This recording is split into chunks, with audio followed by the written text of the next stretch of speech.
오늘 십계명의 9번째 계명인 거짓 증거하지 말라라는 제목으로 함께 은혜를 나누도록 하겠습니다.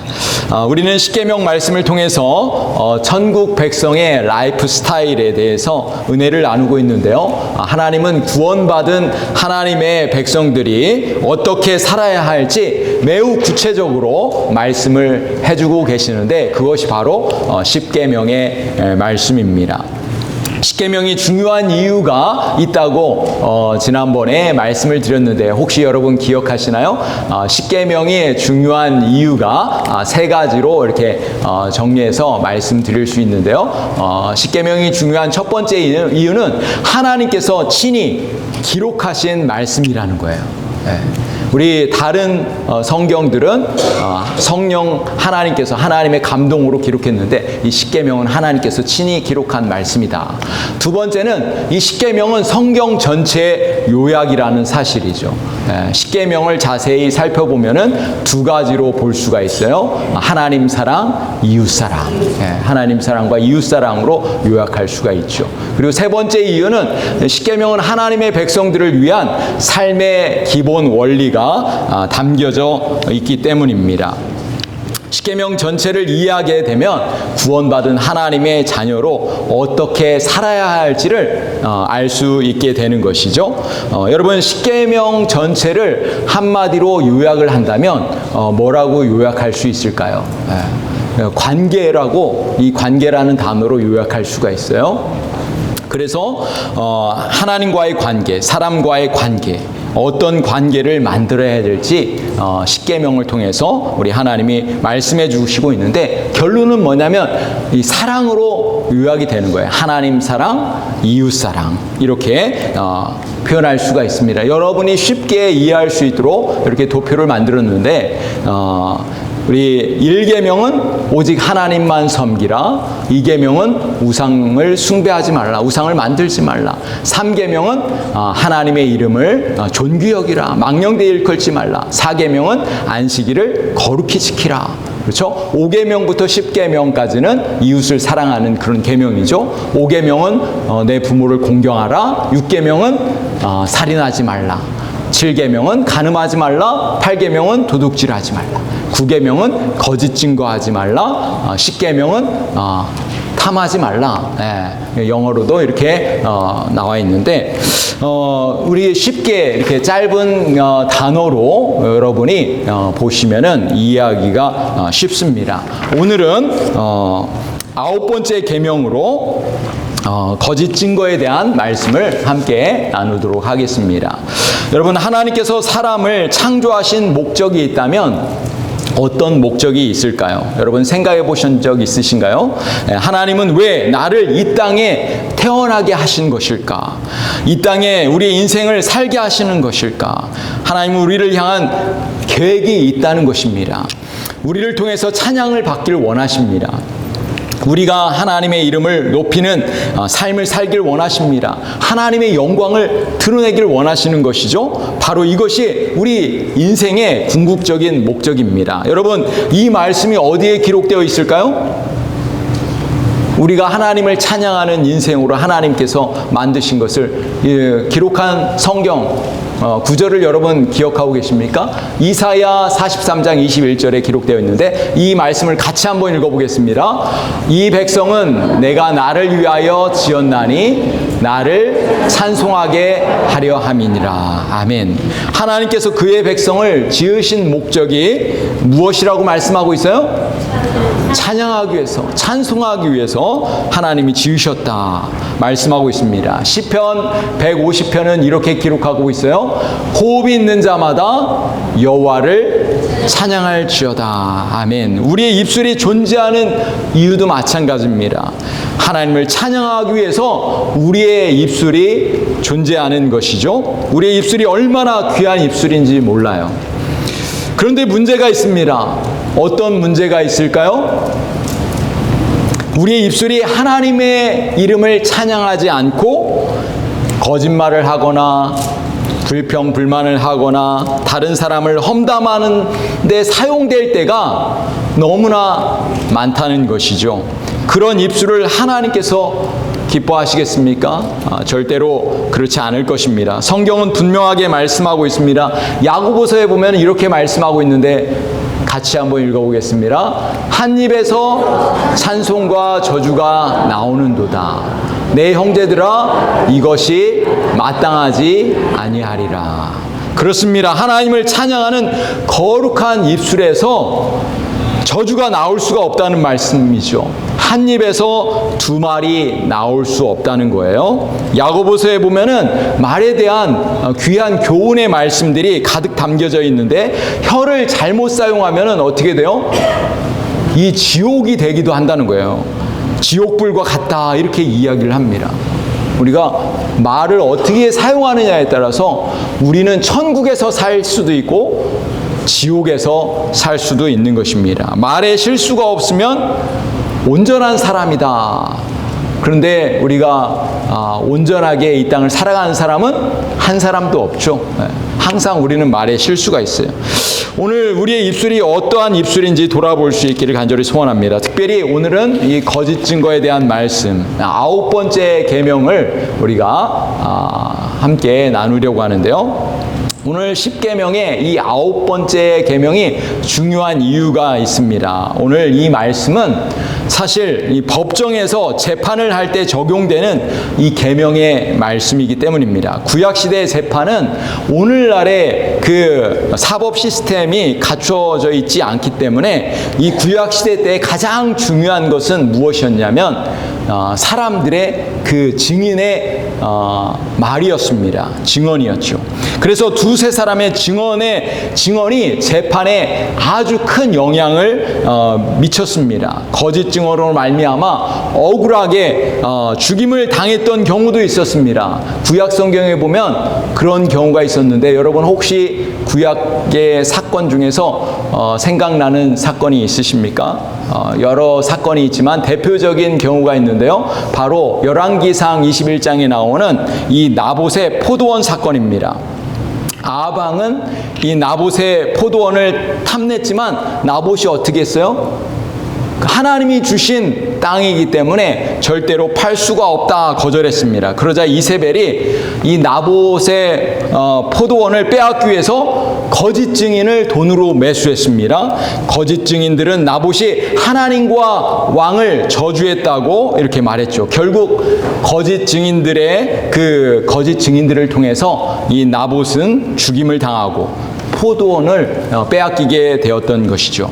거짓 증거는 이 한 사람의 생명과 또 가정을 파괴했던 것입니다. 이때 하나님께서 아합 왕과 이세벨의 그 악행을 보시고 엘리야 선지자를 통해서 말씀을 하셨죠. 심판의 메시지를 전하게 하셨는데 열왕기상 21장 19절에는 이렇게 기록하고 있어요.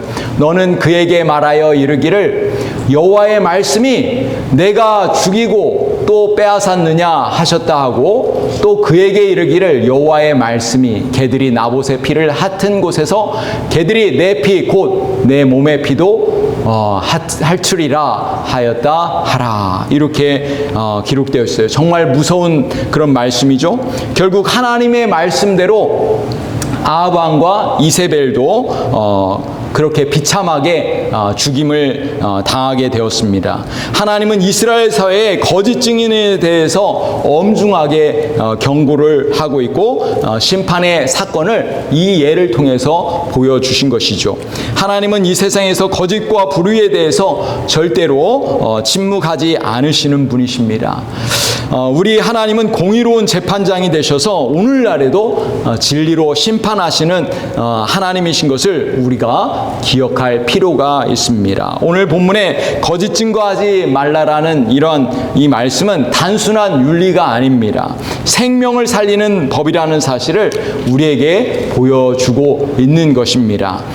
히브리어로 보면은 이 거짓 증거라는 이 단어는 세케르라는 히브리어 단어를 사용하고 있는데요.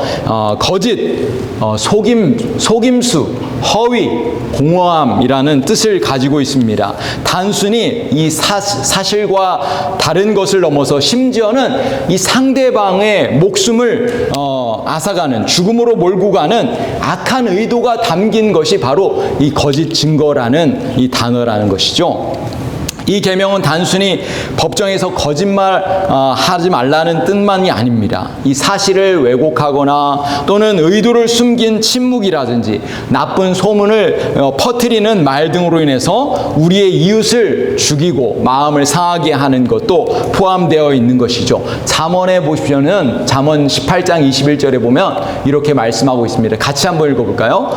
죽고 사는 것이 혀의 힘에 달렸나니 혀를 쓰기를 좋아하는 자는 혀의 열매를 먹으리라. 여러분, 죽고 사는 것이 우리 입술에 달려 있다는 거예요. 정말 무섭지 않습니까? 네. 이 말 한마디가 사람을 살리기도 하고 죽이기도 한다는 것이죠. 사랑하는 성도 여러분, 하나님께서 거짓 증거를 미워하시는 이유가 무엇이겠습니까? 그 말이 하나님의 형상을 가진 이웃을 파괴하는 행위이기 때문입니다. 거짓 증거를 통해서 사람을 죽일 수 있기 때문에 우리의 입술을 조심하라, 이렇게 말씀하고 있는 거예요. 우리가 진정으로 이웃을 사랑한다면 거짓 증거를 멈춰야 되는 것이죠. 우리가 믿는 하나님이 어떤 하나님이십니까? 우리가 믿는 하나님은 거짓이 없으신 하나님이십니다. 참되시고 진실하신 하나님이신 것이죠. 진리의 하나님은 거짓을 미워하시는 분이십니다. 우리의 믿음의 성도들이 참되신 하나님을 믿는다면 우리도 또한 거짓을 미워하고 거짓을 멀리해야 될 줄로 믿습니다. 진리는 하나님께 속해 있지만 거짓은 누구에게 속해 있습니까? 마귀에게 속해 있는 것이죠. 하나님과 마귀가 함께 거할 수 없는 거예요. 우리 믿음의 성도들도 마찬가지입니다. 거룩한 우리 믿음의 성도들이 이 거짓을 버리고 또 진실하게 살아야 하는 것은 당연한 일인 줄로 믿습니다. 성경에 보면 최초의 거짓말 사건이 나오죠. 여러분, 어디에 나오죠? 최초의 거짓 증언. 창세기에 나오죠. 최초의 거짓 증거는 창세기. 여러분, 우리가 너무나 잘 아는 그 에덴 동산에서 시작되었습니다. 사단이, 이 뱀이 하와를 찾아와 유혹하고, 뱀은 하나님께서 먹지 말라고 금하신 이 선악과를 따먹으라고 유혹했죠. 이 거짓말했던 것이죠. 창세기 3장 4절에서 5절은 이렇게 말씀하고 있습니다. 뱀이 여자에게 이르되 너희가 결코 죽지 아니하리라. 거짓말이죠. 너희가 그것을 먹는 날에는 너희 눈이 밝아져 하나님과 같이 되어 선악을 알 줄 하나님이 아심이니라. 여러분, 사단의 거짓말에 넘어간 아담과 하와는 결국 선악과를 따먹게 되었던 것이죠. 이 사건으로 말미암아 하나님과 관계가 깨어진 것입니다. 그리고 이 땅에 죄가 들어오게 된 것입니다. 여러분, 사단이 누구인가요?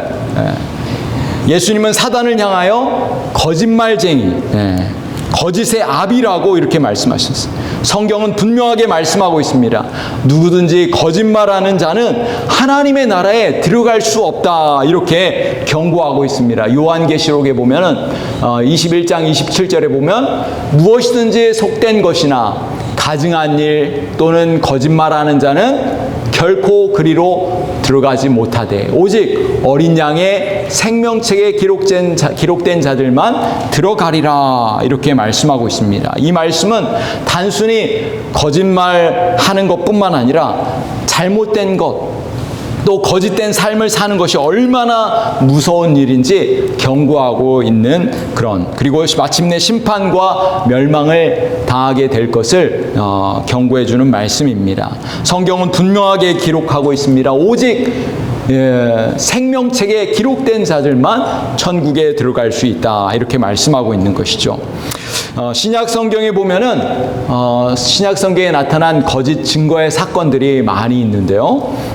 그 중에 가장 중요한 사건을 본다면요, 바로 예수님의 그 십자가에 달리실 때 이 재판장에 섰던 이 예수님을 향해서 거짓 증거가 있었던 것을 우리는 볼 수가 있습니다. 종교 지도자들은 예수님을 십자가에 죽이기 위해서 거짓 증인들을 찾았어요. 마태복음에 보면은 26장 59절에서 61절에 보면은 대제사장들과 온 공회가 예수를 죽이려고 그를 칠 거짓 증거를 찾음에 거짓 증인이 많이 왔으나 얻지 못하더니 후에 두 사람이 와서 이르되 이 사람의 말이 내가 하나님의 성전을 헐고 사흘 동안에 지을 수 있다 하더라 하니, 이렇게 성경 기록하고 있습니다. 또 예수님을 십자가에 못 박을 때도 거짓 거짓 증인들을 이렇게 찾았는데, 스데반 집사님이 최초의 순교자였던 스데반 집사님이 순교 당할 때도 거짓 증인들이 있었습니다. 사도행전 6장 10절에서 13절에 보면은 이렇게 기록하고 있어요. 스데반이 지혜와 성령으로 말함을 그들이 능히 당하지 못하여 사람들을 매수하여 말하게 하되, 이 사람이 모세와 하나님을 모독하는 말을 하는 것을 우리가 들었노라 하게 하고 사람을 매수했다는 거예요. 12절에 보면 백성과 장로와 서기관들을 충동시켜 와서 잡아가지고 공회에 이르러 거짓 증인들을 세우니 이르되 이 사람이 이 거룩한 곳과 율법을 거슬러 말하기를 마지 아니하는도다. 여기에도 보면 스데반 집사님을 죽이기 위해서 거짓 증인들을 세웠던 것을 볼 수가 있습니다. 여러분, 성경은 분명하게 기록하고 있어요. 예수님이 십자가에 죽으실 때도 스데반 집사님이 순교 당할 때도 거짓 증인들이 있었다는 것을 기록하고 있습니다. 거짓 증거는 악하고 무서운 범죄입니다. 사람을 죽이기 위해 거짓 증인들을 매수하고 계략을 꾸몄던 것이죠. 사랑하는 성도 여러분, 우리 구주 예수님이 십자가에 돌아가신 것은 바로 우리의 그 죄악 때문입니다. 우리 인간의 거짓과 악한 죄 때문에 우리 주님께서 십자가에 돌아가신 것이죠. 자, 그렇다면 우리 이 거짓이 많은 이런 세상 속에서 우리 믿음의 성도들은 어떻게 살아가야 할까요? 거룩함을 추구하며 살아가야 될 줄로 믿습니다. 오늘날 이 거짓 증거와 관련된 범죄들이 오늘날 이 세상에 이 잘못된 것이 교회 안에 들어오기도 한다는 사실을 우리는 알아야 되는 것이죠. 우리 믿음의 성도들이 영적인 분별력을 가지고 이러한 범죄들이 공동체 안에 들어오지 못하도록 우리는 늘 깨어서 또 기도해야 될 줄로 믿습니다. 나쁜 말들은 입 밖에도 내지 말라고 성경은 경고하고 있습니다. 에베소서 4장 29절은 이렇게 말씀하고 있는데, 이 말씀을 같이 한번 읽어보겠습니다. 무릇 더러운 말은 너희 입 밖에도 내지 말고 오직 덕을 세우는데 소용되는 대로 선한 말을 하여 듣는 자들에게 은혜를 끼치게 하라. 아멘. 사랑하는 성도 여러분, 오늘 이 제9계명은 입술로 범죄하는 죄입니다. 우리 거룩한 성도들이 해야 할 말이 무엇이겠습니까? 더러운 말이 아니라 선한 말을 하라, 이렇게 말씀하고 있는 것이죠. 은혜로운 말입니다. 더러운 말은 우리 입 밖에서 내지 말라, 이렇게 기록하고 있어요. 우리 교회는 거룩한 공동체입니다. 우리 성도들은 거룩한 하나님의 자녀들입니다. 우리가 해야 할 말은 바로 선한 말인 줄로 믿습니다. 아름다운 말, 은혜로운 말들을 우리가 하며 살아가실 수 있기를 간절히 소원합니다. 그렇다면 우리 믿음의 성도들이 해야 할 말, 에베소서는 이렇게 말씀하고 있는데 4장 25절입니다. 이 말씀도 같이 한번 읽어보겠습니다. 그런즉 거짓을 버리고 각각 그 이웃과 더불어 참된 것을 말하라. 이는 우리가 서로 지체가 됨이라. 아멘. 사랑하는 성도 여러분, 우리의 믿음의 성도들은 거짓 증거를 하지 않는 것에서 그쳐서는 안 됩니다. 우리가 해야 할 일은 참된 것을 말하는 것입니다. 이 헬라의 성경에 보면은 이 참된 것이 무엇이냐? 바로 진리라는 거예요. 진리. 하나님의 말씀이 진리죠. 우리가 진리의 말씀, 성경의 말씀을 붙들고 살 때 우리 믿음의 성도들은 거룩함을 유지할 수 있는 거예요. 하나님의 말씀이 우리를 거룩하게 한다고 성경은 분명하게 말씀하고 있습니다. 요한복음 17장 17절에 보면 저희를 진리로 거룩하게 하옵소서. 아버지의 말씀은 진리니이다. 우리 믿음의 성도들은 진리의 말씀을 가까이 하고 그 말씀을 서로 나누어야 할 줄로 믿습니다. 그렇게 할 때 우리는 진리 안에서 거룩함을 유지하게 되는 것이죠. 우리가 참된 것을 말해야 하는 이유가 무엇입니까? 그 이유는 단순합니다. 우리가 지체가 되기 때문에, 우리가 그리스도 안에서 한 가족이기 때문에 우리가 진리, 진실을 말해야 된다는 것입니다. 여러분, 가족들을 향해서 사기치고 거짓말을 하는 그런 경우가 있습니까? 물론 그런 경우도 있죠. 가족들끼리. 그런 가족들은 진짜 가족이 아니죠. 그렇죠? 오늘날에 그런 일들이 많이 있어요.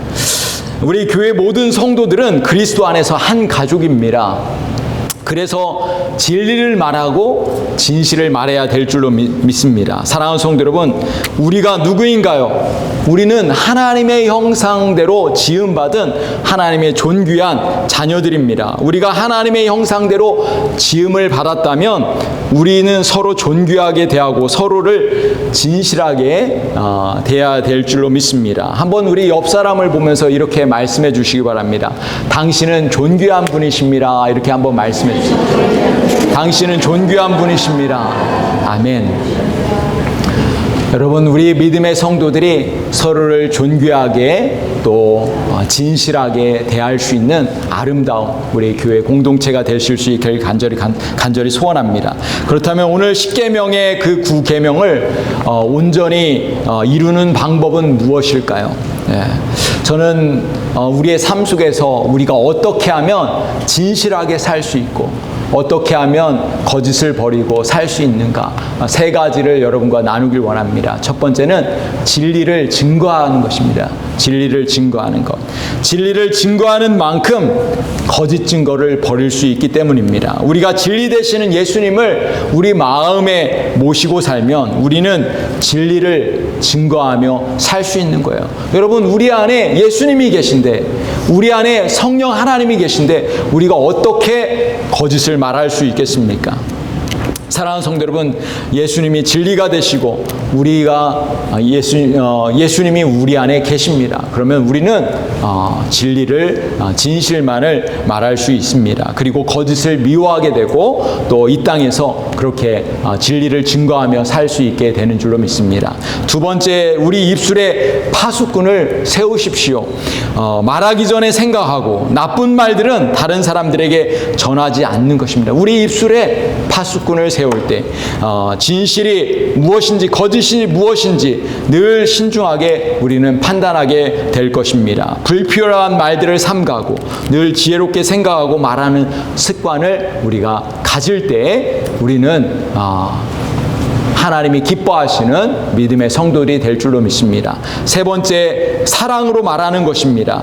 하나님과 이웃을 사랑하는 마음으로 말하는 것입니다. 우리 마음에 사랑이 가득할 때 우리는 사랑을 실천하고 또 사랑의 열매를 맺게 될 것입니다. 예수님의 성품과 인격을 닮아가는 성도들이 많을 때 우리 교회는 사랑으로 충만한 교회가 될 것입니다. 10계명의 말씀을 우리가 마음에 품고 또 하나님 사랑과 이웃 사랑을 실천하는 우리 믿음의 성도들이 되시기를 간절히 소원합니다. 이 시간에 우리 한번 옆 사람을 보시면서 이렇게 한번 말씀해 주시기 바랍니다. 사랑하고 축복합니다. 이렇게 사랑하고 축복합니다. 우리 입술을 통해서 사랑의 말들, 격려와 칭찬의 말들이 그렇게 나오고 우리 교회가 하나님이 기뻐하시는 진실한 아름다운 교회 공동체가 되시기를 우리 주님의 이름으로 간절히 축복합니다. 오늘